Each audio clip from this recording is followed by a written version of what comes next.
Naghamon ng suntukan pero may plot twist. May kipagsapakan lang daw si Acting Mayor Baste Duterte kay PNP Chief Nicolas Torre kung magpapadrug test ang lahat ng opisyal ng gobyerno. Narito ang report ni Brian Castillo. Sa halip na uniforme, sports attire ang suot. At imbis na radyo, boxing gloves ang hawak. Boom! Unang araw pa lang, humataw agad sa training si PNP Chief Police General Nicolas Torre III sa boxing gym ng PNP Sports Center sa Campo Crame.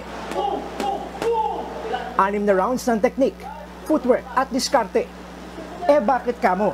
Kumasa kasi siya sa hamong suntukan ng acting Davao City Mayor na si Baste Duterte.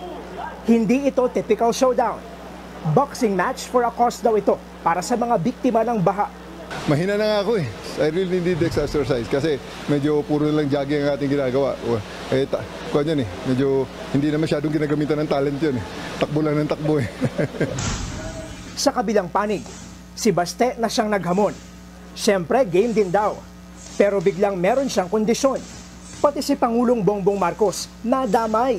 Pakiusapan mo yung amo mo na presidente that all elected officials should undergo a hair follicle drug test. Alanganin pang matuloy sa linggo ang bakbakan.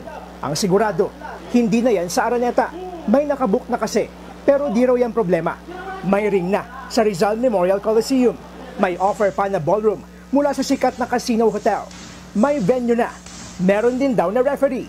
Nagbo-volunteer ako na maging referee because I am worried that General Torre might inflict a catastrophic injury on Baste.